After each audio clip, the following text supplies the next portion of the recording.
Hola, amigos. This is your bass player, Billy. This is Mike Portnoy. I'm Richie Kotzen. With my buddy, Brian. And you're listening to this right here on Minor Disturbance Radio. Thank you so much. One take wonder. Come on. Like a pro, right? Thank you.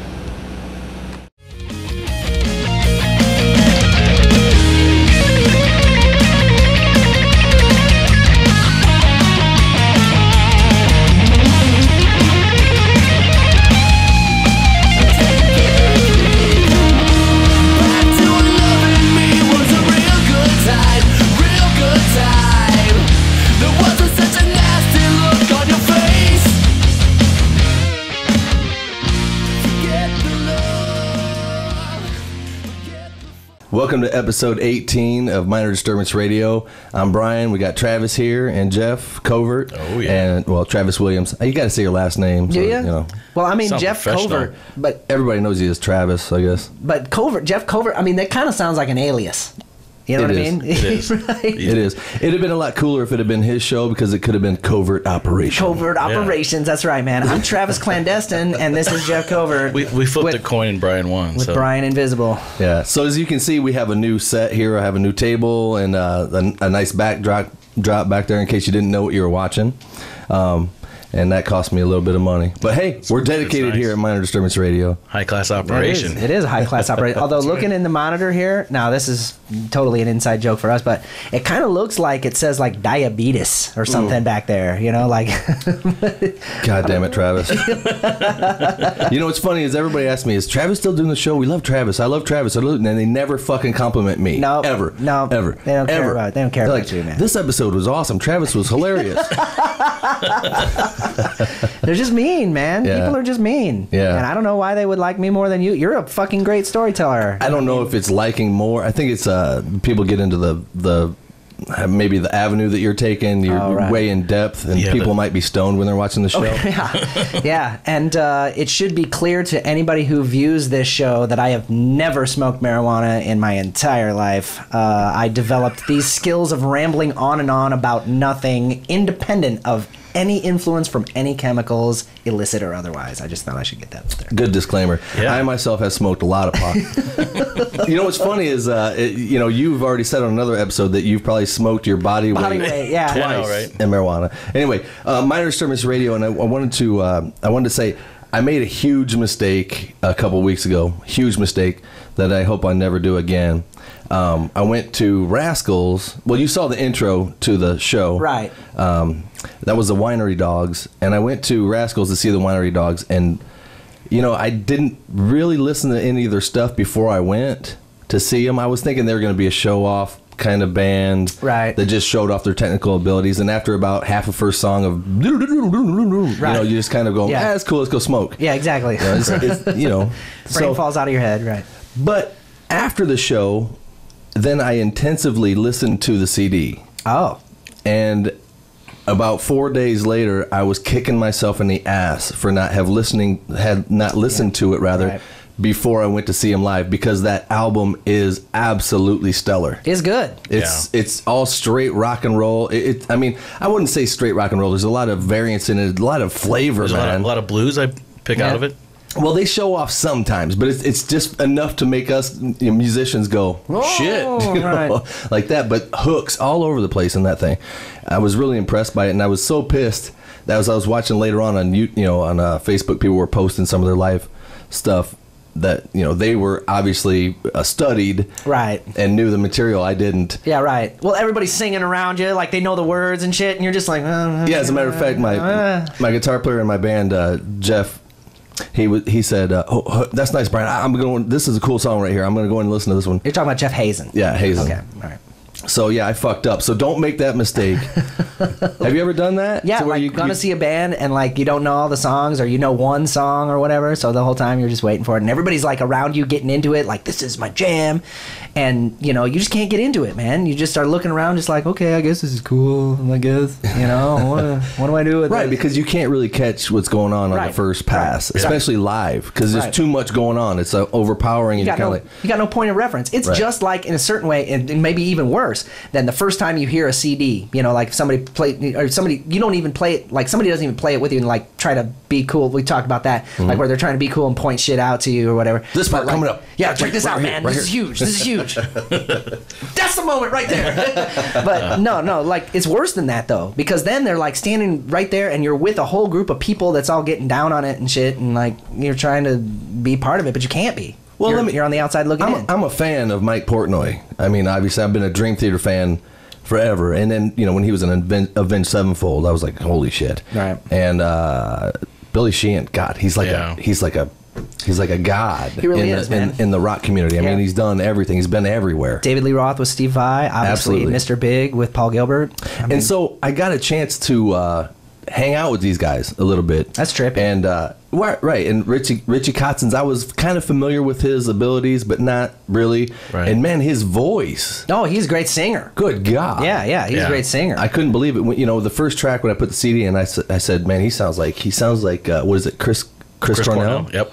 Soundgarden. I mean, I don't want to label him like that and say, because some people might not like that voice, but he can do so much more than that. But it's so gritty and it's just got that kind of drive to it. Well, you know, white boy soul like that. I mean, I've actually seen online a version of the song "Sarah Smile" by Hall & Oates that Richie Kotzen does, or Kotzen, or however you say his name. I don't even know. But you know, you can tell it's from that same kind of like blue-eyed soul kind of tradition, which is kind of coming back, particularly with female singers, like Adele probably being the big one. But you know, I think you're gonna see kind of a rise in that trend. You know, guys like Richie Kotzen, or even Joe Bonamassa, which everybody, you know, lauds his guitar playing as being so fantastic. But honestly, my favorite thing about that dude is his voice, man. I think he's a cooler singer than he is a guitar player. That's what my point was. I think once you make your mark as a guitar shredder, virtuoso, then when you start to sing, it's almost like the voice doesn't have a chance, right? Because you've already established where you are as far as, you know, because it's weird for people to accept it unless he did that all at once at the beginning. Right. Singing like that and playing like that. Yeah. In a band that was called something other than Richie Kotzen. Right. Where you're not like the guy. Right. It's like you're part of some kind of actual artistic kind of, you know, expression. You know. So in true Brian Miner fashion, I asked Kotzen about why he got fired from Poison, and the story was that I heard that he maybe had some fornication with one of the members of Poison's wife. Yeah. Ricky Rockets. Really? And he did he not validate that for us? I would say so. not to tell anybody's secrets out here. Well, he didn't seem cocky about it at all. But you know, what's interesting is he told me about how when he tried out for Poison. He said, "I didn't learn he was in Poison for a while." Right? I mean, come on. I knew he was. If you're a working guitar player, you're going to take that gig. I think on the Native Tongue album. Yeah, which he wrote entirely. Pretty much. That does not surprise me. But anyway, he said, you know, when I tried out for Poison, I didn't even learn, or I didn't sit down with my guitar and learn the songs at all. I just listened to them, and I know, you know, that's a 1-4-5. Okay, that song's a 1-4-5 with a B bridge, and you know, and these kinds of things. And he didn't even try. No, you don't have to. Right. You don't have to, man. I would be fucking. If I had the opportunity. No. Come on. Nope. Come on, Travis. Preparedness is overrated, man.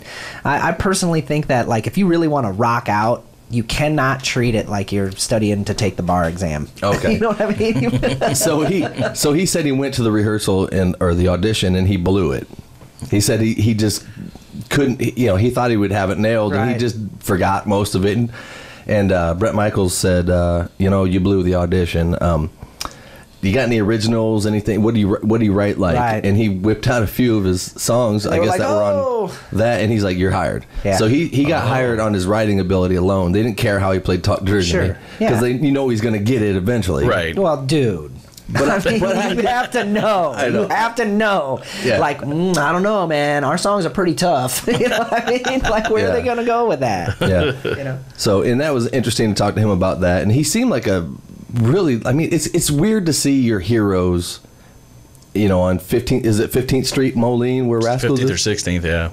Just hanging out, you know, and you don't know if you want to approach them or not. At first, they had a security guy that was by them, and if you caught a glimpse of him, the security guy kind of put his back to you and kind of made sure that you didn't bother him. But this was before the show. You know, I saw Portnoy over there. He kind of peeked out a little bit, and I was like, oh, shit, that's Mike Portnoy over there. Right. Yeah. And you know me, I'm a fanboy, so Right. I'm like, God, what am I going to say to him? to that dude, right? so, You're I setting it go, up. so I go up to him and I'm like, hey, Mike Portnoy, man, it's awesome that you're here, and you're like you're my favorite. You're one of my. Well, there's other ones, but. And I just totally choked, right, and you know, because I didn't know if he wanted me to say like, "You're the best drummer ever in the world." Can I suck your dick? Yeah, right. I didn't know what he wanted me to say. But it's a weird situation, though. I mean, it's like, you know, let's say you're a really famous person and everybody wants to be your friend. You really would have to look for reasons why somebody would have a reason to talk to you and why they would have a reason to be your friend. And most of the time, just meeting on the street, that just doesn't quite meet the criteria. You know, It's you can't awkward. just Well, accept it's awkward. everybody. Well, I know you're trying to go for that big, what's he going to remember me by? Right. That's Yeah, probably you what wanna- was going through your head. You know, and part of me is I want to somehow validate my musicianship to him through one sentence. Right. You know? Be like, hey, when you played that B minor 9 over that C sharp major. And that's when they go, security. Yeah, that's the way it is. It's security. So, but in talking to Portnoy candidly, you know, because my wife and myself were, you know, privy to, he just ended up standing there talking because we talked about the right things. We didn't get too crazy about stuff. Right. And he was showing me pictures on his phone of Awesome. him hanging out with Ace Frehley and, Oh, nice. and jamming with Peter Criss and Ace Frehley at something for fun. Anyway, so Or drugs. I again made the mistake of mentioning Dream Theater to him. Right. And you know, that was his band. Dream Theater was Right. his Oh, yeah. His deal. Yeah. his thing. So I thought that by me saying, I think I said something like, "Man, I'd love to be a fly on the wall when you guys were putting all that Dream Theater stuff together because it was Right. so complex." And he was like, "Man, I play stuff that's 5 times more complex than that in my sleep." He's like, you know, he blah blah blah. Right. And then I said, you know, the reason I started singing was because of James LaBrie on Images and Words. I was a big fan Absolutely, of James yeah. LaBrie. I loved his voice. You know, that and Slave to the Grind were what I was listening to when I was trying to open my voice up. Right. And he, you know, I don't want to. He's not too fond of that kind. He said that was cool back in the '90s, but I'm done with that kind of stuff. That singing is not my style anymore. Yep. And it hurt me to see Mike Portnoy throwing Dream Theater under the bus. And he said to me too, "Sorry if it ruins your thing, man, Yeah, but right. Yeah, I really could." Well, Mike just Wow. beat me to it because honestly, I was never a fan of that band. I just, Really? even though like I could appreciate the musicianships of it, you know what I mean? Like, you know, who the musicians were and what it was that they were accomplishing in the recording and, you know, all that kind of stuff. The song structures, I found them to be trite. You know what I mean? I found them to be contrived. I could tell they were constructed to deliver, you know, almost kind of like, and, you know, I hope I don't offend anybody out there, but fuck it, I'm ready to offend people because it's kind of almost like Christian music. You can tell when someone is evangelizing something to you. You know what I mean? Like, you can tell. You're like, oh, I see. You think that if you just put distorted guitars and have operatic vocals, that means you're a heavy metal band, right? Except wrong. That's couldn't- not the way it works. I man. couldn't disagree with you more. I loved Dream Theater. I mean, Images and Words was almost a Bible to me. I listened to it. It was absolutely stellar. I You know, listened I'm to not it. sure if you and I can be friends anymore, Travis. We're just It's done, over. dude. It's over right We're now. done, man. I see that look in your eyes. I'm like, I really fucking bit off more than I could chew this time. you know? But the gem of that night was absolutely Billy Sheehan. He's terrific. He was absolutely the best. You know, the image that you think that you want him to be, he was all that and more, and Yeah. very authentic. Yeah, after Didn't the seem show. like he was trying it all. Really? Right. Yeah. I get a cocky vibe from that guy. You do? Yeah. Oh Yeah. no, I think Yeah. that he was so down to earth. He was trying to be so down to earth that he came off that way. The guy was so cool. I mean, to talk to, About he Billy was like, Sheehan. no, don't feel like that. This is cool. Yeah. Yeah. And he would have a story or anecdote to say to everybody. Yep. It didn't, Really? you know, it was really cool. I can see how, like, sometimes, and I this is the phrase I use. Sometimes a person is just too huge for the room. Really? You know what I mean? Sometimes a person just cannot be contained by the room. They're just huge in the room. And it's like people can't be in that room with them because they take up too much of it somehow. And they feel like they're being, like, pushed, you know? Well, you have too much of an expectation of somebody that's a celebrity like that. Yeah. So, but he was really cool. he was behind the bar at Rascals after hours, pouring wine for everybody, and I got talking to him about David Lee Roth because I wanted to know. Right. Yeah. I asked him. I said, "Is David Lee Roth ever just normal, like sitting there, like, hey, what's up, dude?" It's like he's on 24/7. Right.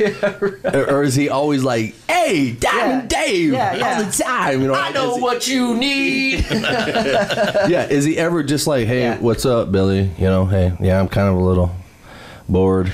You know, he's never like that. No. Well, he said that, yeah, he can be normal. He's just a professional, and the guy is the nicest guy he's ever met. And then he went on to tell me how he got Steve Vai in the band. Right. Because it was going to be Steve Stevens that was going to be the guitar player for the David Lee Roth band. Wow. And he couldn't, for some reason. They told me, well, I know another Steve. Right. And then Steve Vai. And so the name dropping from then, I'm like, Wow. so I'm like, tell me more. Yeah. Look Billy into my eyes. Tell me more. Yeah. Yeah. Tell me more about And, Steve you know, Stevens' eyes. The fucked up thing is that every time I meet my heroes, though, I'm usually with my wife. Well, every time I'm with my wife, and I think the only reason that they talk to me is because she's there. That is such a great angle, though. That's such a great fucking angle. Because man. at first they try to figure out like she's Who's your this? wife. Oh, Yeah. well, you know, I'm gonna let you know that I'd fuck her just so that she knows that I'd fuck her, in case she doesn't like you and she wants to fuck me. And but I don't want to disrespect you. No. So, But all you have to do is that kind of how it feels, dude? But no. You see, and all you have to do is let them know that if they're a cool enough dude, you might be into that. All right, so I should take this opportunity right now to show you, because I wanted to talk about another show I went to, which was John Croby. He was doing his acoustic thing there at Rascals. Right, which he was a former frontman for Motley Crue. Yeah, right. But he's done a bunch of other stuff. He's The he's had his Scream hands in all kinds of the other Union. stuff. Yep. Yeah. So, and with that being said, I went to the show. By the way, the show was awesome. I was blown away by what he can do with just him and an acoustic. I mean, he does have a great voice and a great feel, and you could tell that he means it. Cool. Mm-hmm. He's not just kind of going, "Oh, that's another." He was funny. He was very personable. He was very willing to talk about the real ins and outs of everything that happened. You know, how when he got in Motley Crue, all of a sudden he had a hot chick, right. And then when he wasn't in Motley Crue, the hot chick went, and all these things. Right. The funny thing is that when he told the story about meeting Steve Tyler of Aerosmith when they were recording the Motley Crue record there in the studio, and he was still a fan of all this. It was new to him. He was coming into this big world like this. Yeah.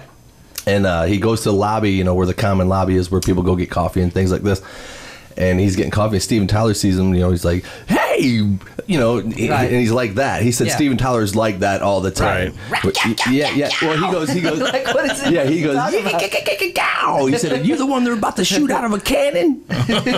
and Croby said he just kind of stared at him like this, you know, because he's like, that's Steven Tyler. Yeah. And so, Dude, sing the last song on Toys in the Attic for me. so that happened a few times, and then finally Steven Tyler went in to talk to Nikki Sixx and them and says, dude, what the fuck is up with your singer, man? Every time I talk to him, he just stares at me. And so they had to kind of break the ice, and he goes, you know, he had to get him to calm down a little bit. Sure, right. So, But he was starstruck. well, I'd be the same way. I mean, if all of a sudden I was in Kiss, I would still be like, whatever you want, Paul. Hey, Right. Gene. Yeah. You're Gene Simmons. Yeah. Yeah, I called you by your first name. Did you just put your pants on like I do? One leg at a time. Yeah. Right. Meanwhile, they're like, excuse me, man. Yeah, that one's right. going to stink. You're like trying to can it. I'm going to get a Paul Stanley fart in this jar right here. You'll have like a shelf full of little curio tins. Welcome to my eBay store. Yeah. Right. I have a Gene Simmons fart here. I gathered these on the 2006 tour of It's vintage. So Vintage, exactly. So this is a 1974 Paul Stanley fart. Yeah, right. This is a reunion tour Now, fart. I don't do this for everyone, but you smell that? You smell that? Now let's do the 2006. And then when we go out sometimes, you know, to a fine dinner at Duck Sure. City, I tell her, you know, she's like, you smell kind of, I'm like, Yeah, Paul Stanley, 1974. Exactly, man. Yeah, I just opened the tin and let it flow. You're lucky I didn't wear my Ace Frehley 1978. Yeah, dude. So anyway, I wanted Should have put you in a coma. I wanted to get back to the subject of how, you know, my wife is very attractive, apparently. I mean, that's why How I Met Her, I was like, God damn. Yeah. And somehow she was retarded enough to think that I was cool. So Yeah, dummy. yeah. Well, it's dark. It's dark outside, right? She couldn't really see you. So anyway, every time I'm around these guys that are on the road, and you know these guys Black that are hair. on the road, Black hair. and they haven't seen their significant others. I'm not saying that they're cheaters or anything, because none of them No. really. The only one that really blatantly was hitting on her was Bobby Blotzer. But they're red-blooded males, just like anybody else. Absolutely, and I don't hold anything against them for that. But I'll show you this clip of Kroby, and you tell me. Hey, this is John Karabi, and we're listening to Minor Disturbance Radio. Turn it up, or turn her on. One of the two. That's what I have to fucking deal with. You know all what? the time. You know what's funny is like he made some kind of nipple tweaking pantomime in there, didn't he? I thought there was some kind of tune in Tokyo action going on with that. He was really cool. I mean, the guy was. I think he was just being really cool. Well, the dude, I mean, he looks like he built a nuclear reactor in his basement. I mean, He the lives in guy a shed looks like. somewhere? He reminded me of kind of like Rob Zombie. Yeah, right, exactly, right. yeah. That kinda look. Yeah, kind of And like. you knew when we were standing out front there, and he just kind of showed up, and he was standing there. You kind of notice people that look like that. And I'm Oh, like, sure. that's John Groby. Yeah. You know, and because nobody around here looks like No, that. no, they don't. No. You know, because he obviously can't be somebody that has a job. He's either. Yeah. Right. That's what it is, man. He doesn't And have I'm a real not, job. I'm not ripping on him at all. I'm No, just no, saying, no. I wish I had that luxury. Because trust me, if I didn't have to work or be a professional at all, I would have sleeves. No. I would pierce my balls, you know, whatever. Yeah. Hey, I have pierced balls right now. That's fucked up, man. But you know, no. It's that whole thing of how a person can look like pampered yet unkempt. You know what I mean? Like Yeah. taking care Did you say of. kempt? Kempt. Yeah, he said kempt. Kempt. Is that what unkempt. is that what it is? Not No. unkept. Okay. Unkempt. Thanks for the education. Hey, I'm here. I'm here for you. Okay. I'm here to get you hooked on phonics. Anita, But- sitting next to you, I need a thesaurus. Yeah, that's Yeah. right. The thesaurus and several other animals from the Pleistocene. So yeah, my wife gets hit on quite a bit. What you know, I got her sitting in here right now. She's kind of overseeing the festivities here. I got to tell you, when we went into the show for the John Kroby thing, I had to drag her out pretty much because she was so anti John Kroby because she was a Motley Crue fan from back in the day, and she was a Vince Neil fan. Right. And once the voice changed of the band, Right. she didn't give a shit who it was. She said it ain't Now- Motley Crue. Now, when the voice change of the band, are you talking about after their first 6 shows? Because No. because that dude, Well, that I dude know. couldn't sing. I know, and we've covered that. I told her, I said, "Look, this guy is a better singer than Vince Neil." Never. Never. See, she's one of them people that almost, you know how when people, when a band switches members, they almost get mad at the new member. Well, it fucks up the whole dynamic, man. But it's not their fault. He's just looking for a paycheck. Yeah. I don't blame him, and it isn't about technical shit like singing and blah blah blah. It's about the fucking aesthetic, the dynamic, man. How So- it is that a band looks when they're on stage together, and what their interactions are, and how it works. So if they'd have changed the name, it'd have been okay. Potentially, She was, you know, from that frame of mind where she would say, okay, if it's not Vince Neil, whoever it is that takes her place is a fucking asshole. And she almost held it against him. She's like, John Kramer, wow, wow. You know, it was like that about it. By the end of the show, Danelle Yep. was absolutely blown away and said, you're right. That guy can sing. Yeah. He's got music Yeah. in him. He makes Vince Neil look like a chump. yeah. And it, Definitely. you know, it Well, really, you know, it's funny because I actually have something to add to that particular story because I saw Alice in Chains down at the Adler. And, you know, obviously Lane Staley is dead. And there are a good number of people who feel that the band should not be called Alice in Chains because Lane Staley is not in it. But I think the justification is that that guy decided to opt out of life. And there's no reason why the band should have to suffer for some shit that he decided to do to himself. Right. And let me just say that this guy that they got doing it now, that was creepy. That was a door. This guy that they got doing it now, his name I believe is William Duvall. He think so. fucking brought it, dude. He was really good, man. The energy of the band was perfect. They played all the hits. Now, not enough of them because I pretty much love every Alice in Chains Right. song. So, you know, they didn't play everything I wanted to hear, but man, they played a bunch of great songs and they delivered them accurately. And The audience was receptive, and we all had a great time. A sold-out show. Where in the fuck were you for the winery dogs? What, you didn't want to see Portnoy and Sheehan? No, Taryn? fuck those guys, man. Those guys are like, Wow. they're policy wonks, man. I don't want to listen to some fucking policy wonks. I'm just fucking around. Oh my god! Wow. Scared me for a second. I'm just fucking around. I would have gone to that show. I just didn't know about We it. just almost called security. I know. Security. Yeah. So So it's okay for them to be Alice in Chains because he sounds like Lane Staley. Because no, he doesn't really sound like Lane Staley per se, but he can deliver it with the right energy so that you don't feel like the song is missing something because it's a different voice singing it. And again, even though it's a purely contextual issue, the fact that Lane Staley did what he did to himself, I think really kind of gives that the go-ahead. There are other bands that could never replace certain members and still call themselves that. But I think Alice in Chains kind of has a get-out-of-jail-free card on that shit. cool. That's my thought Cool. on it. Right. Well, I wanted to get to a little section that I wanted to do on this podcast that I've been looking forward to doing because I happen to have been tinkering around in fucking Netflix and looking at all the documentaries and shit. Hell yeah. And I found a couple that were just absolutely fascinating to me. And one was called 20 Feet from Stardom. And it's a documentary about 60s, 50s, 60s, 70s doo-wop, like backup vocalists. Oh, okay. They talked. It was Darlene Love, Mary Clayton, and Lisa Fisher.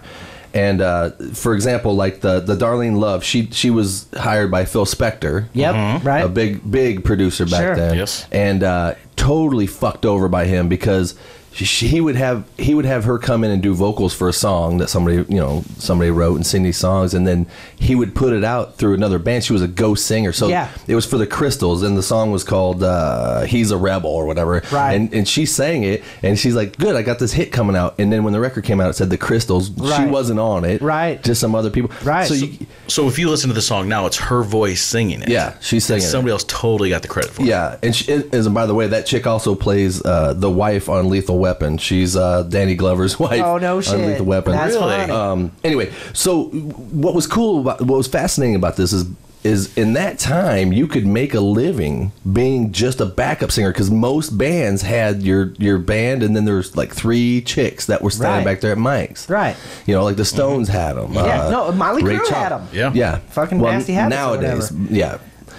I call them strippers. Yeah, they were strippers. They were strippers. They took all the paint off of my house. They really know how to strip. What was really interesting to me is they started getting into some of the material that these people sang on, like Mary Clayton. She did "It's in His Kiss," because most of the songs back then, most of the songs back then were mostly just the backup singers were singing the hooks, Right, Or sure. the best part of the song, Yeah. And then they brought her into the studio. They're older now, and they brought her in, and she sat there and listened to the original tracks of "Give Me Shelter" for the Stones. Yeah. When she did the rape, murder, it's just a shot away. Right. And they played the raw tracks, and they had her listening to it, and they also had Jagger was there also listening to it, and they were just listening. It was I wasn't so gonna cool. coach you on that, man. That's fine.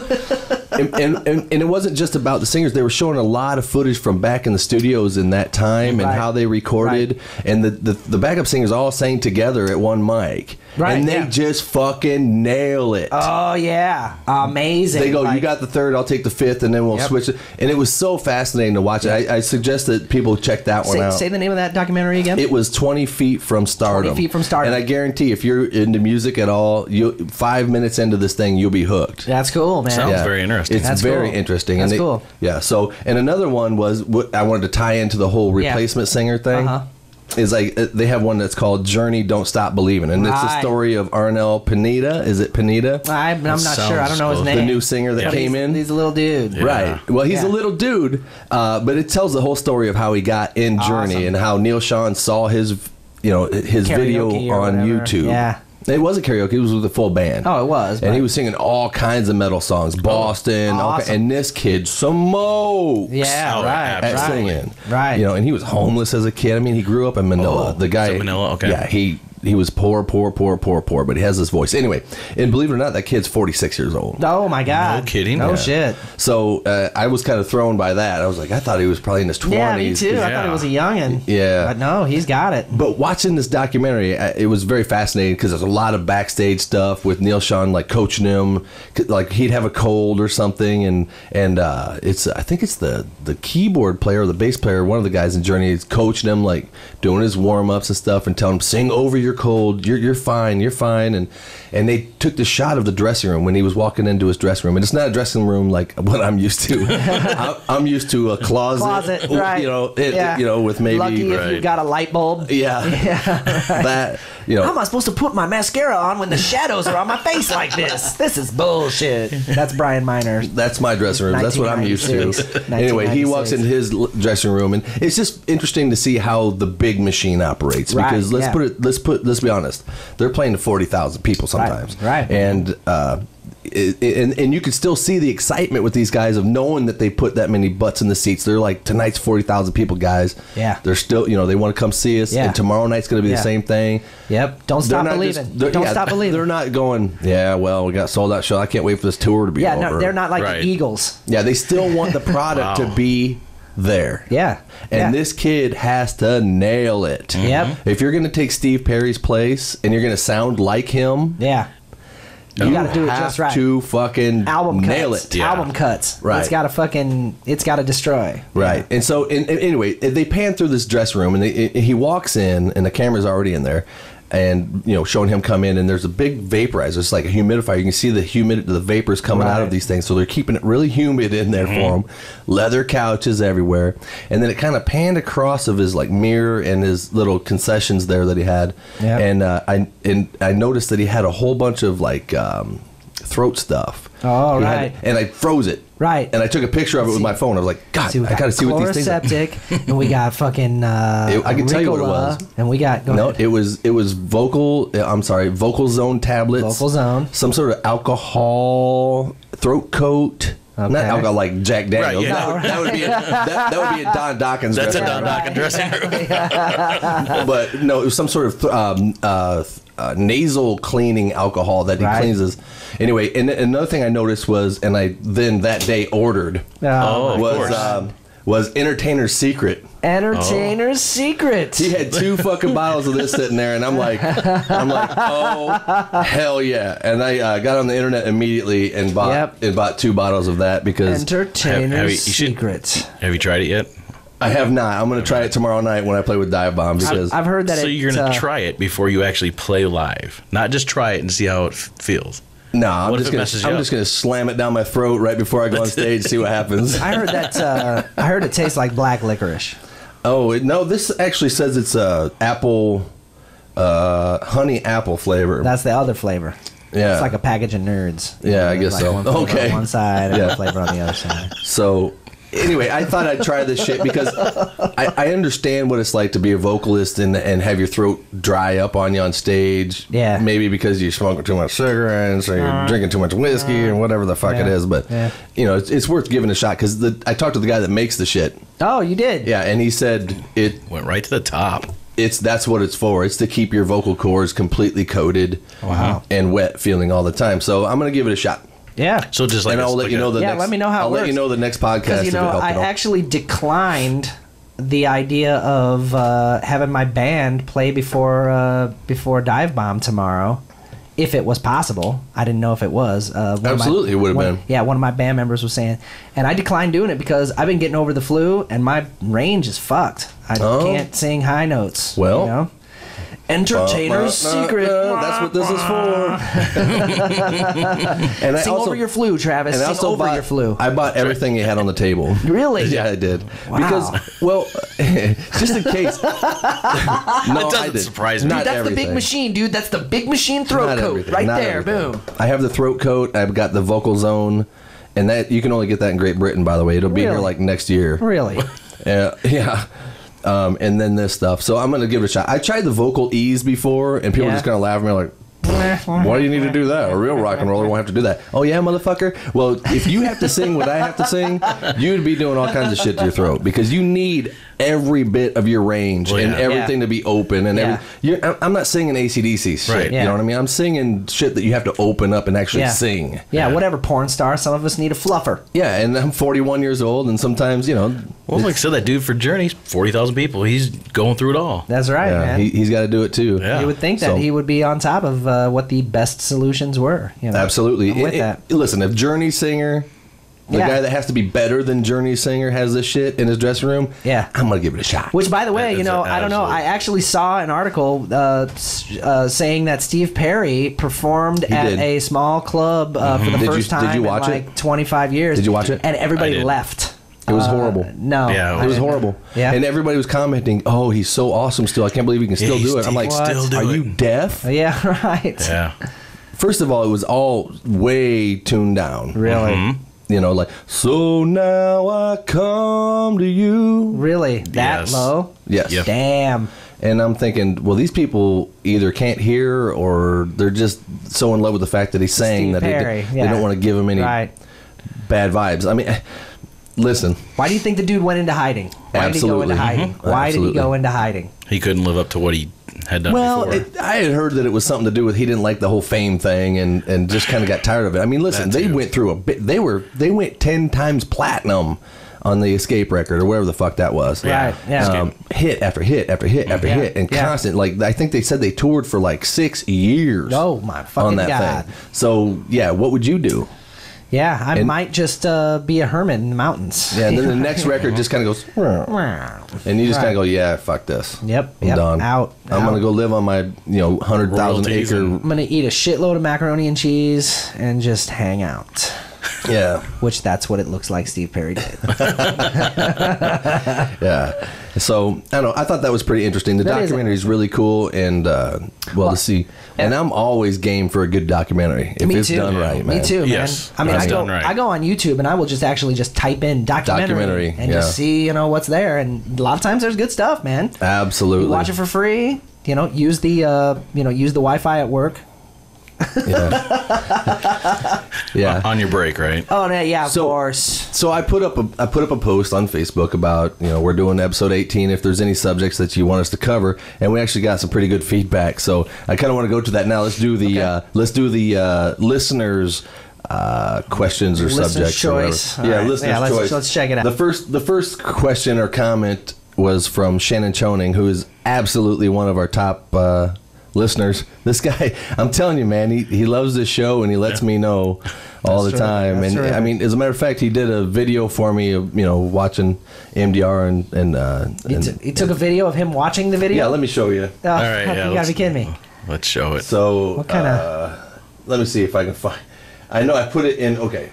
Well, it's just always wild when you feel like you're watching TV of somebody watching TV of somebody watching TV. You know what I mean? You feel like, this is some kind of... No, I thought it was... causality loop. I thought it was really fucking cool. Yeah, no, I'm with it. Any validity, validation that we can get, I'm down with that, man. I'm with it too, man. I ain't gonna down talk it. My ego suffers when I check my notifications and it just trips me out. I just feel like I'm watching myself, watching myself, watching myself. It's fucking weird, man. But check this out. Check this out. Let's have it. Brian Miner, this is for you. This is your fucking epic podcast that I love so much. I've seen all 16 episodes. You can see I'm rocking the MDR shirt.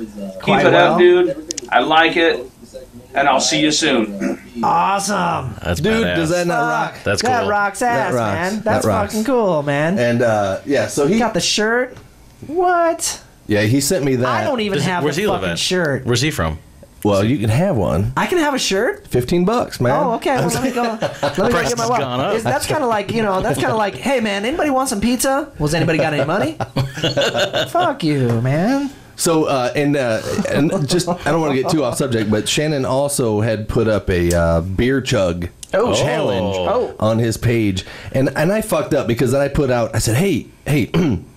Let's do that. Let's do the 16-ounce beer chug, and apparently a can of beer is 12, right? Yes. Right, so now he's got to measure out 6. So, and he actually did it. He's got 16 ounces that he did. Check Brian this out. Miner, you can see I'm rocking the Miner Disturbance Radio shirt. This is your 16-ounce beer challenge. Wow, look at this. You're an asshole because 16 ounces is way too much. Let's do it. Here he goes. Here he goes. Look at him go. Oh, gravity is taking over. Queen Drake in the background. Nice. Oh, you know what? It's not way too much for this dude. No. Killing it. All right. Now throw up all There over. it is, buddy. Nice. Dude, it made the fucking camera go out of focus. I don't know if you saw that. Like, it actually great. made the fucking camera go out of focus. Like, he looked up and, like, the camera was like, ooh, no.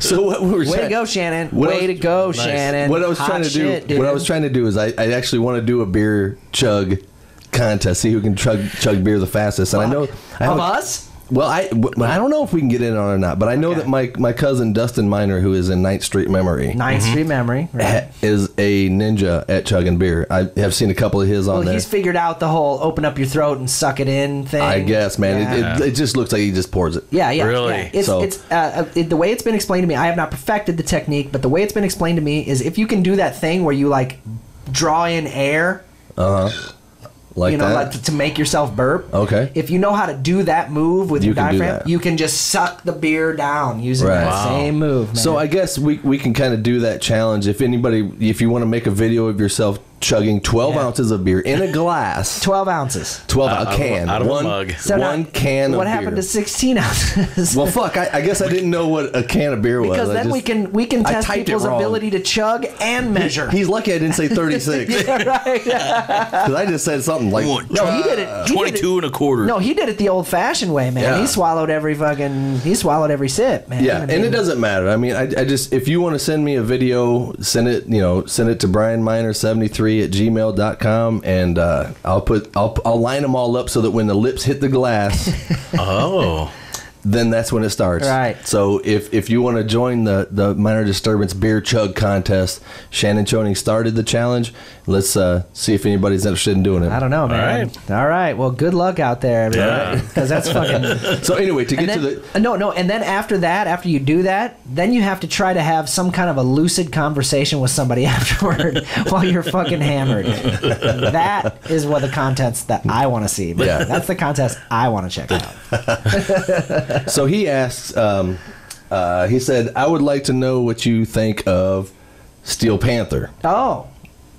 So Panther. across the board here, does anybody want to?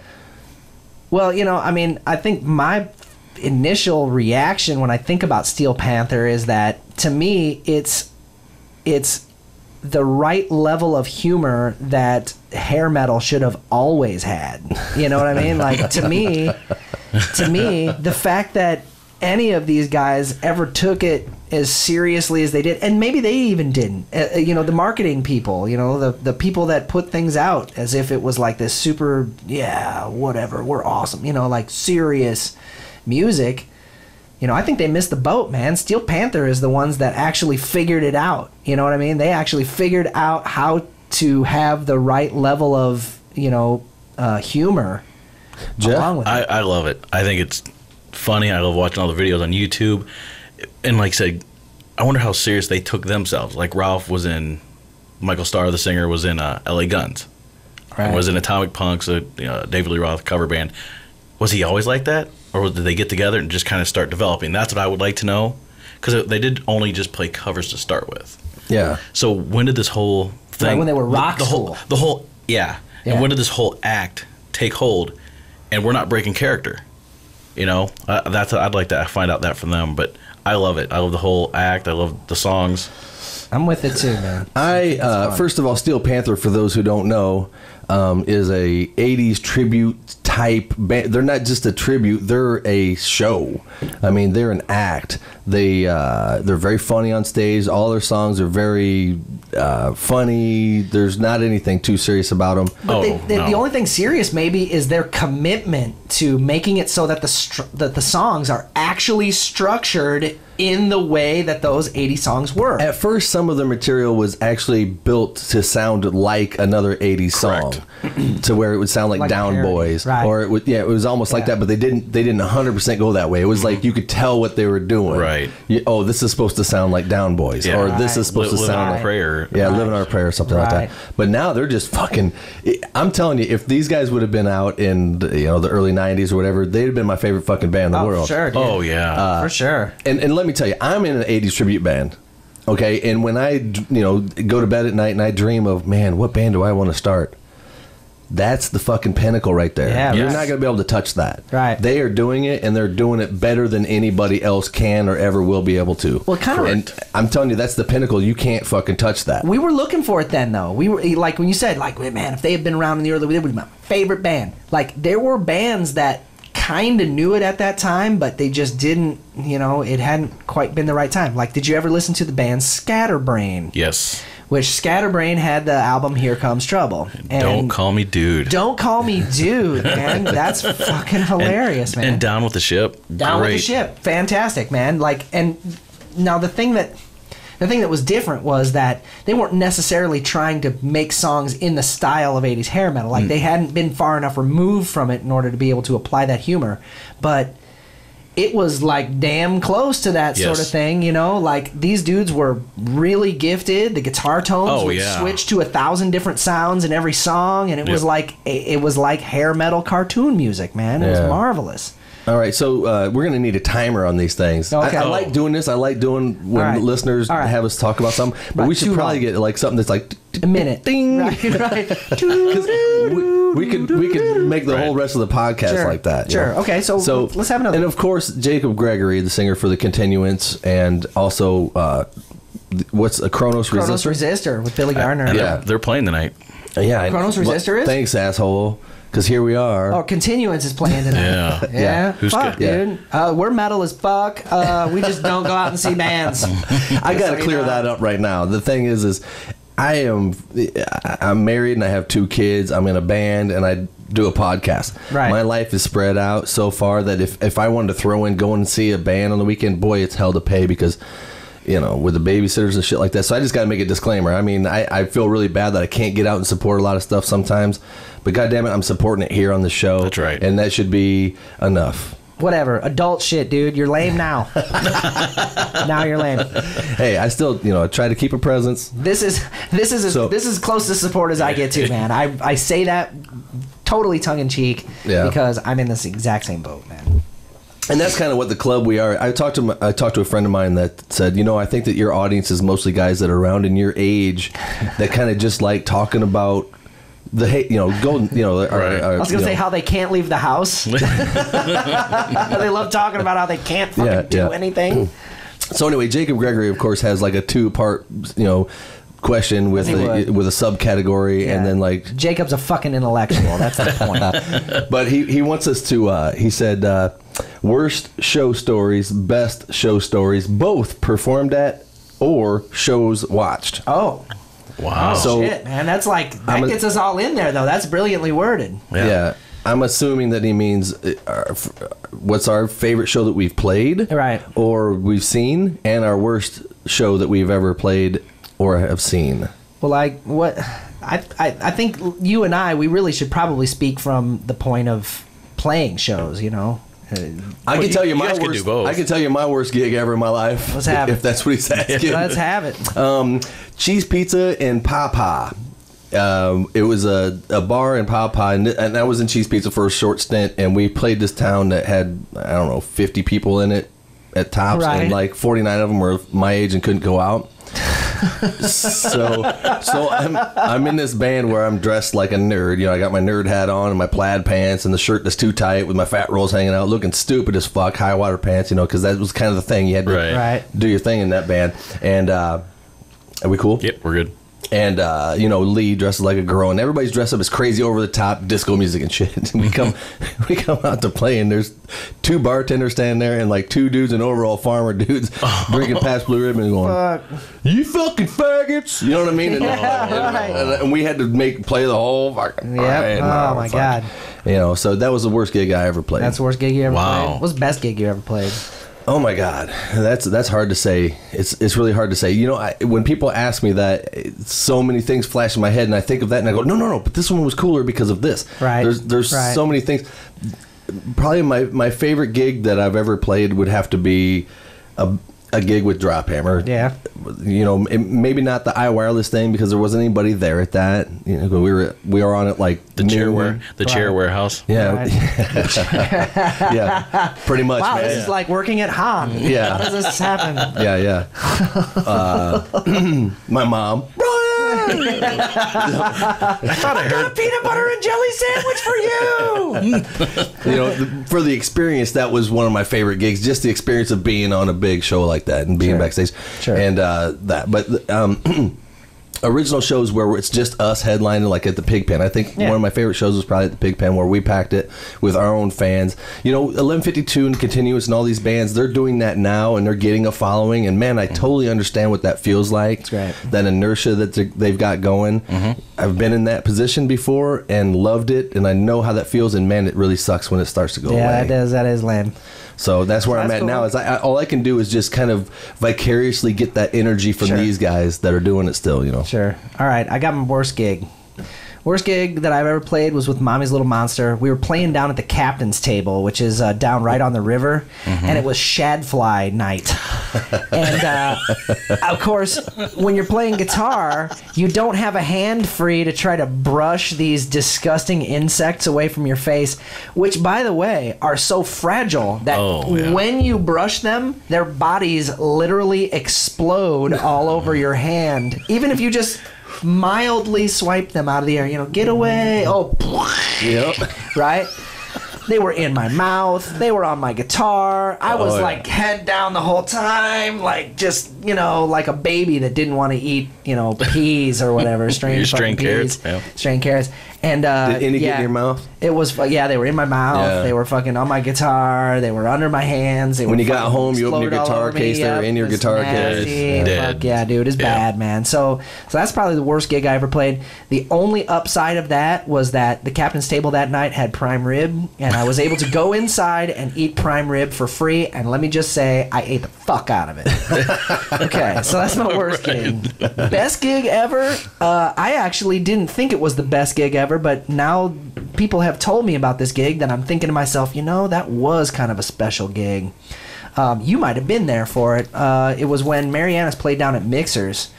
And I think you and Jerry were there. And I know Mark Dettel and Chuck Murphy were there because they were the ones who reminded me of this. We went out that night, you know, with I had 2 412 cabinets, and Worm had both 810s, and Daniel Beasley on drums, and Dusty Smith on vocals. And that's probably the loudest show we ever played, and it just created just this huge wall of sound that night. And I mean, even at the time, I remember that night thinking to myself, like, wow, I'm really having to control my guitar. You know, I'm having to like really ride the volume on my Les Paul in order to keep shit together, because my guitar is wanting to take off. Yeah. You know what I mean? And we did the show, and we got done, and there were, I think most of the people in the bar were pissed because we were so fucking ungodly loud.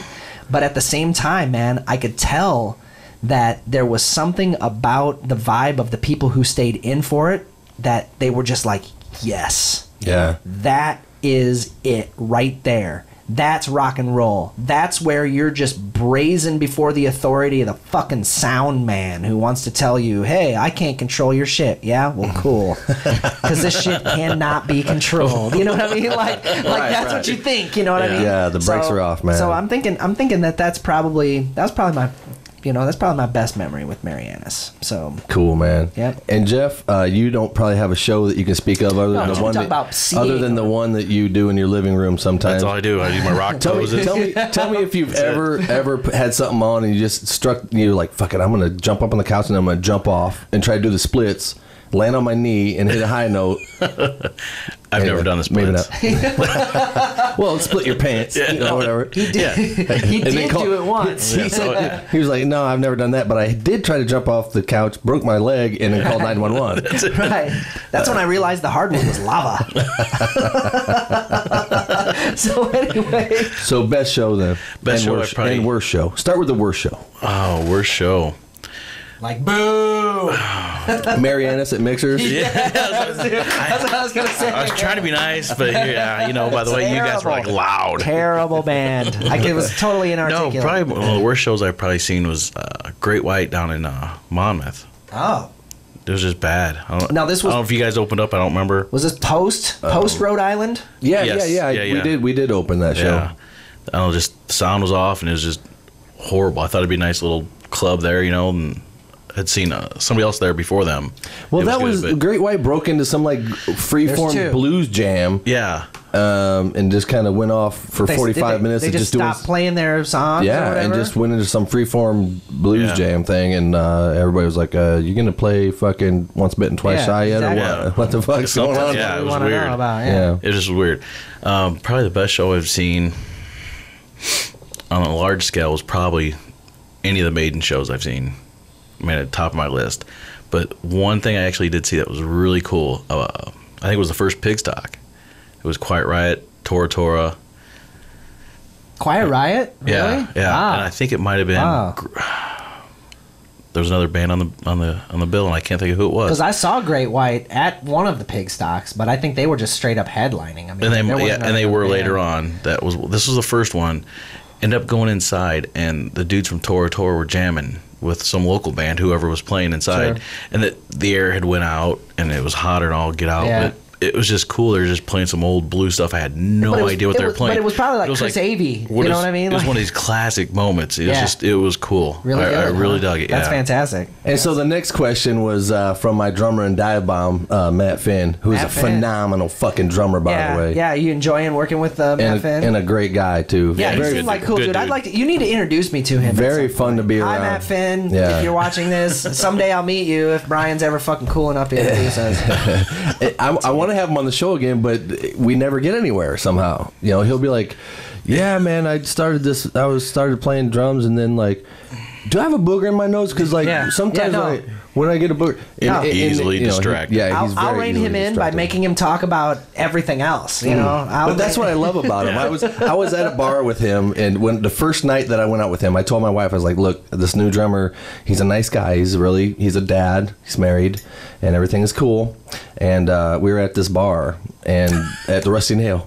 And she's like, okay. And she's kind of watching him, because she wants to know who I'm going to be in a band with. And he's standing there at the bar. And there's this chick that kept bothering him, like walking by and kind of like bumping into him. And he was like, Hey, what's up with this chick, girl? and he's trying to be cool. And he's putting a few beers down.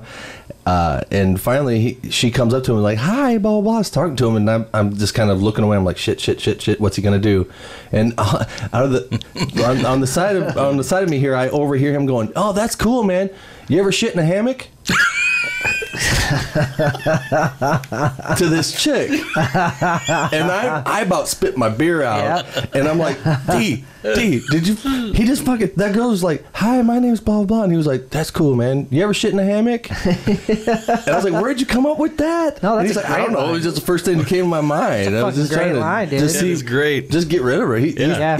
Anyway, so I usually just start talking about politics. He's funny. I'd be like, these goddamn. you ever shit in a hammock? These goddamn liberal Republicans. I just really don't know what I'm going to do with all these conservative Democrats. So his question is man boobs. He wants us to cover the subject of man boobs, and we will not. No, I think I Absolutely not. should talk about the subject. of Mine man are boobs. covered, thanks. And no, I'm going to get mine out. No, I'm just going to touch them. I'm going to kind of caress them. But no, as you get older, the estrogen starts to build up in your system, and man boobs don't really come necessarily just from being fat. It also comes from being slightly more woman-like. As long as you still grow hair out of your nipples. Yeah, it's funny. My nipples, they grow hair just around the areolas and these really discrete kind of sectors. They look like tiny little it's like the top view, like if you were like an aerial view of Don King. That's what it kind of looks like. Ew, Don King. Like I got two Don Kings Wow. on my chest. Wow. Standing on a mountain. Don and a little Don. Standing on a sand dune. And we had a question from Teresa Spidel Matson. I don't know why they put Spidel? two names there. The one's probably the Maiden, and then the Yeah, Iron Maiden. Yeah. Anyway, so she wants to know what my favorite Dive Bomb song is to sing, and I wish I was more prepared and thought about this for a second. Right. I thought today, and I'm like, there's no way of answering that other than I like the songs in the Dive Bomb set that I actually get to sing. Like, I don't feel like I'm singing when I do Poison songs. I don't feel like I'm singing when I do certain real popular 80s hair metal songs. Yeah, there's no range to it. But when I get to like 18 in Life There you go. from Skid Row or Monkey Business from Skid Row or something like that in that vein, that's when I really start to hope. In my mind, I'm like, God, I hope that these songs are done very well so that the musicians standing in the back at least have a little, I can redeem myself a little bit for the unskinny bop. Right. They're like, Is wow. it because you feel like you're singing them more, or is it because you haven't sang them as often? What, the Skid Row ones? Right. Well, no, they're just more difficult. That's what I was going to say. Is they're just more of a challenge. They're You feel more like you got to difficult. dig in more to actually. There's always a get down on big those, 3 or 4 note scream in a Skid Row song that's grandiose and it builds up to this point, and then you hit this note and you can't take a breath in it. You can't be slamming beers and fucking winded and fat like me, and It's the scream I suggest that people. Yeah. I'm gonna give this a shot. But that big scream that's at the end of like I Remember You. I mean, that's He can't even do shit. it. No, of course he can't. But that was some shit, man. Yeah. That was fucking awesome. Yeah, that's the shit. Anyway, I like singing the stuff that's like that. As a matter of fact, if I could put like Run to the Hills or Aces High in the set, I would love singing that type of stuff. That's cool. But at the end of the day, singing anything is fun if there's people that are enjoying it. Right. 'Cause that's what we're there to do. Yeah, I'm with that, man. I mean, I was just having a conversation with Dave Hughes, my drummer, who's also the drummer for The Last Glimpse and for the One Night Standards. About this, we went and this is a fucking great story. I won't bore you with all the details, but myself and 20 of my best friends, you guys not included, unfortunately, we all chipped in and rented a tour bus. And it turned out to be Molly Hatchet's tour bus, Oh, no which shit. is hilarious, right? And we went up in that tour bus. We drove up to Milwaukee, and we partied the whole way there to go and see the band Failure. Yeah. And the show was incredible. They're the best sounding live band that I've ever seen. So in answer to to further answer Jacob Gregory's question, was the best band I've ever seen live. My favorite band I've ever seen live was Failure up in Milwaukee. Wow. They were marvelous, man. We were all like, I was rocking out as hard as I possibly could, and I looked around and like all my friends are crying. I mean, it sounds so good. Doug Brundy's, I talked to him today when I went in. He's the guy that put it together, by the way. Doug really? is the man on all that. Well, I talked to him today. He wants to be on the show. And when he's on the show, we can. He's like, "Oh man, is Travis going to talk about the Failure show?" Which Man, I'll rein it in. I'll rein it in. Sure, and I appreciate that. I don't know who Failure is. I've never heard of them. Right. And when he described them to me, I said, "It's Marianas." It kind of was. I mean, like when I put together Marianas, I was really listening to that band a lot, and you there- motherfucker. And what it was, it just spoke to me, man. Like I knew that what it was that was about that band was something that spoke to something that I loved about music the whole time. Yeah. What it was that was really heavy about music, aside from all of these kind of like put-ons. Right. You know what I mean? What See, would I call, was like, listening put-ons to the in music. put-ons like Dream Theater and all that stuff. See, and I mean, I'm not gonna. And of course, I did mean to insult Dream Theater when I said it. we know you did. But you don't hurt me. But okay, I just wanted to know. I'll call James LeBrie. He'll come beat you up. Yeah, sticks and stones. He'll come like, "What?" Wow. Yeah, right. He'll He'll shatter knock me you like on a your fucking ass. Memorex glass. But I'll be fling my hair when I say that. but you know what I mean? Like Here. I'm a Dream Theater fan. And that music going on, I know when I come in and talk about that kind of stuff. And when I leave, like, hey, Brian, that's awesome, man. Yep. Yeah, we were too. We were just. I was like, the kid dude. with the winger shirt. You know No, what I mean? yeah, you were Stewart. We were like, I love me some Brian Miner, but that dude's got some fucked up tastes. So anyway, in the next comment here, I don't even know how to pronounce that. How do you pronounce AWW? AJW. What is it? AJW. Ajwa. Okay, well, anyway, Menard is his last name, and he wants to know, how do the Travoltas bring such a crowd when, in my opinion, they aren't that good? Oh. And maybe the same for Lynn Allen. Whoa. Just my opinion. Whoa. Maybe it's the generation. Yeah, it is just your opinion. That's true. So, anybody want to comment on that? Yeah, go for it. I think it's just, You go see the Travoltas, I think it's just music people known about forever. So it doesn't have to be good. You just know it. It sounds familiar. You just drink and have a good time. Yeah. Kind of speaks to his point about like not listening to the CD before he saw the band as a mistake. Right. You know? I guess so. I've never seen the Travoltas, and I don't think I ever will. I've seen Cheese Pizza, and I think it's probably along the same lines. That's what I was going to say. I get that same vibe from it. I feel like I either need to be like a housewife that's out for the night and doesn't know what the hell's going on, and that seems to be the popular joint, or I'm a college kid that's out looking for pussy. well, Because that's usually what. But I mean, are you talking about Lynn Allen that way too? No. That's a totally different thing. Okay. Because they only play Memorial Weekend and Labor Day weekend, so you're out, having a good time. I just think that maybe this is our big summer break. We're going out. I will talk on the Lynn Allen aspect of things, if you don't mind, seeing as how you did play in that band for some period. For a short stint. And let me tell you, aside from maybe Bill Pfeiffer's business ethic, I mean, there's a lot of people that have been kind of snided by this guy. Right. Slighted or whatever. Right. My vernacular is were fucked they up. really, or did they just? There was. See, I was gonna say it earlier. I was gonna totally fuck you up. But so let me finish this thought. Go ahead. So, and that being said, Bill and I were really good friends at one point, but that has nothing to do with the fact that he is an absolutely amazing songwriter. Absolutely. He could be my worst enemy in the world, and at one point he was. And my wife and I would still look at each other and go, he can write some fucking good songs, man. Cool. Mm-hmm. And you'd be able to put it on. I just listened to it the other night. And it probably is the generation, because the early Lynn Allen stuff that everybody fell in love with is older and recorded in older studios, and the production's not quite what it would be now if he and that. But I absolutely have nothing but the utmost respect for Bill Pfeiffer's songwriting ability. Mm-hmm. And I wish that I could tap into some of that ability. That he writes pop songs. Yeah. You know what I mean? He's not writing Dream Theater songs. He's writing songs that immediately he'll sell records, and he knows how to do that. He's a very good songwriter. Mm-hmm. So, that being said, yeah, they're not drawing the crowds that they used to. If you go see him playing Jesse's Girl and this and that cover stuff, you're not seeing Lynn Allen. Right. You're seeing a band that's called Lynn Allen because it's Bill Pfeiffer, but you're not seeing a band that's not Lynn Allen. Well, it tries to draw on the legacy of what that name meant. Yeah. Well, he's got a great voice, and he does those songs all justice. Absolutely. All those cover songs that he is doing. Yeah, and I'm not one to. I'm not going to hold anything back on the show. I'm not going to suck his balls, because that's my honest opinion. When anybody says anything about Bill Pfeiffer, if they're not.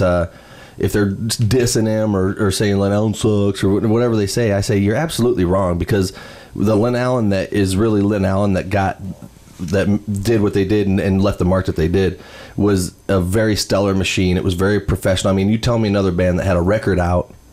They were going for the Gonzo. They weren't just fucking around saying we're a bad dude. Right. No. He knew what he was doing. He had a way to do it, and he did it. The only other band from that era that I knew about that put out a record was Daily Planet. Right. Which that's Randy Klepstein and Mark Mueller and Brian. Randy Buckley. Klepstein is a great guy too. Fucking cool dude. Fucking love him. Yep. But you know what though? I have great to admit, guitar player too. Great guitar player. And I have to admit, I have heard zero Lynn Allen. Really? Oh None. my God. Absolutely none. I've heard none. Okay. I've never seen him live. Okay, I've never heard any discs or records. You just shut your mouth. I know what. That's right. Yeah, I just that was Not heard Lynn Allen, and he's making fun of Dream Theater. Yep, I know it, man. Wow, Man. God, That's why we gave Travis him the goofy headphones. Yeah, He's on the short list. He's uncultured. That's the problem with Travis Williams. He really just. He's not coming from anywhere. Yeah, but I liked his original stuff so much that I begged him at one point to do an original show and to please let me play lead guitar on it, because it's rock and roll music. Yeah. That you get to play cool licks. The hooks are strong and the solos are cool. Yeah. So it was really cool to do. How many times you do that? I've played two like big outside shows opening for Bad Company. It was like 4,000 people there. Right. I think I did that a couple times with them, and I played some cover gigs with them a lot earlier back in the day. Right. And I got we mutually agreed that I didn't belong in Lynn Allen at that point because Yeah. I was still trying to be the Brian Miner show, and it was the Bill Pfeiffer show. Well, you're right. There is that, but at the same time, I mean, He didn't need some 20-something-year-old kid jumping off the drum riser, splitting his pants out, Yep. and hitting a high A chord while shredding arpeggios in the middle of Jesse's Girl. He didn't need that. right. Few people do. Few people do.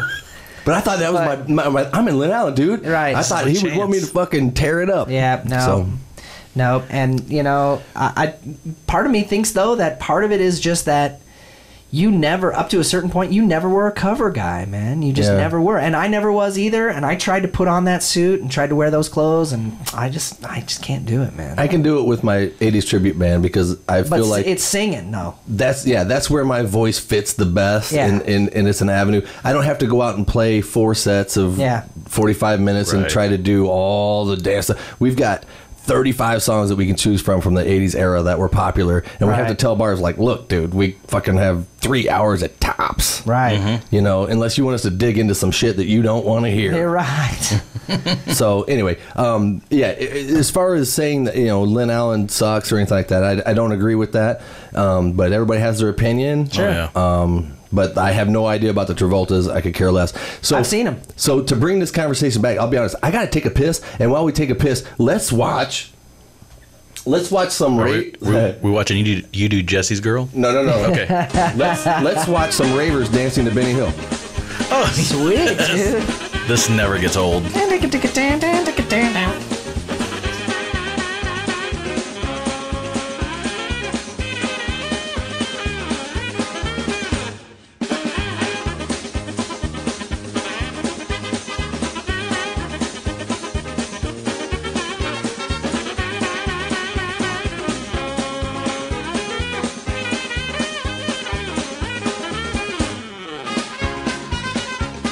All right, so we're back after our piss break, and I got a beer now. Yep. And let's see, the Benny Hill thing, that was with the ravers. You know, God help That us. was good. I couldn't stop watching that video. My wife was like, "Are you watching that fucking video again?" Absolutely. I got to get these dance moves down, man. I've got to figure out how to do that and I tried to do it, about spraining my ankle. Yeah. I'm jumping off my couch, split my pants, and you're doing I'm that. in here looking at rave dance styles, No, you know, see, people now- showing you how to rave dance, and Like in the 70s, we had American Bandstand, but now we've got YouTube. Fucking ecstasied out ravers yeah. dancing to the Benny Hill comedy music. You know what? It should have been in fast motion. Mm-hmm. You know what I mean? Oh, that would have yeah. been really like. Yeah. That would have. But that reminds me of when I was, you know, younger, because them guys are young. You don't Yeah. be 41 years old showing up to a rave. No, You know. Yeah. little too old. Yeah. Even though I'd love to. Oh yeah, no, I know. I'd get some glow sticks on my nipples and everything. I would do it all I up. think you'd fit right in. But it reminded me of being a young bachelor. Do you remember, say, when you were in your, I don't know if you were married at the time, but when you were first into the bar scene and you're out kind of single guy, and Yeah. I know my experiences were completely, I don't know, they're damaging, because I can remember standing at like Fenders. Fenders. Do you remember? Fuck, yeah. 20-something, hair like this, you know, skinny as a rail, wearing, in my game, you know, because I was looking for pussy, let's be honest. I mean, Right. you know, that's why we went there, like, you know, looking for wounded minnows in the piranha Yeah, tank. pretty much. And, and none of them even gave me the time of day. They knew better. Well, and part of it was because I'm standing, you know, my pants are rolled, you know, at the bottom Yeah. here, and my Nike high tops on, you know, probably a Metallica shirt, Your level of no pretension. sleeves like Yeah, this. Right. You know? Exactly. They barely let me in. They're like, I don't know, dude. Seriously, I'm 20. And what do? You just grab a Bud Light and you stand One-ish. there with your buddies. Hey, checked it out. Wallflowers. Yeah, and you're trying to talk over the electric slide Yeah. that's, you know, going on in there. And so I just remember being there and just looking around like, somebody fucking pay attention to me, man. What do I got to do in this motherfucker? And then, you know, So did you start dancing? No, I never danced. But later in life, I realized that was the only way that you were going to get chicks. I realized it relatively early on, man. I was, And if we were hanging out and you're like, dudes, I'm going dancing, Yeah. I'm getting some pussy. Yep. I'd have been like, loser. Yep. And then as you're leaving with like 3 chicks, Totally, dude. you know, we Totally. me and Jerry Freeze would be like, God damn it. I always, but you know what though? I never pulled the young girls. I always pulled like The 40-year-old, the 40-year-old girl. Yeah, I always pulled the cougars when I would go out dancing. Like I think I mentioned that thing earlier about being too huge for the room. Okay. Like I think my personality let the young girls know that I was somehow either out of their league or beneath their station. You take your pick.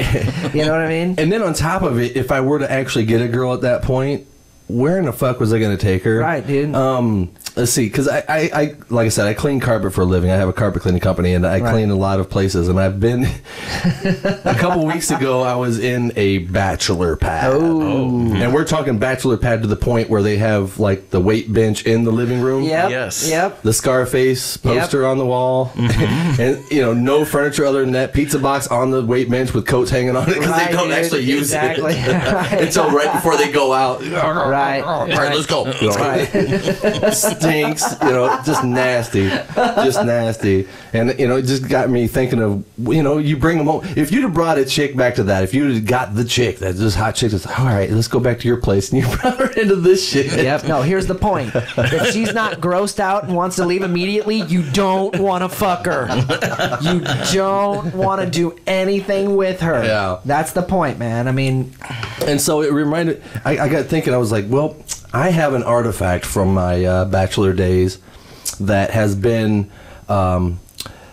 Every girlfriend I've ever had has tried to destroy it or get rid of it. Ooh. And it has been in the trash can or a dumpster or hidden. and then rescued several times. And I'd like to show it to you now. All right. Here it comes. Oh, Here it comes. Underneath the desk. Oh, yes, dude. There you go. Wait a minute. This thing plugs in, I see. Yeah. This, as you can see, this is the baddest ass lamp that anybody could have ever made in the world. I think these people need to eat a couple fucking sandwiches. That's what I think. Obviously, this is what I look like. Right, dude. I see you got peanut ribs. butter jelly fetish. You've got ribs and spare ribs. Yeah, and for those who are listening, what I have here is a lamp that is shaped in the design of a man and a woman in a very particular embrace. Right. Very supple, nice, maybe big B cup titties.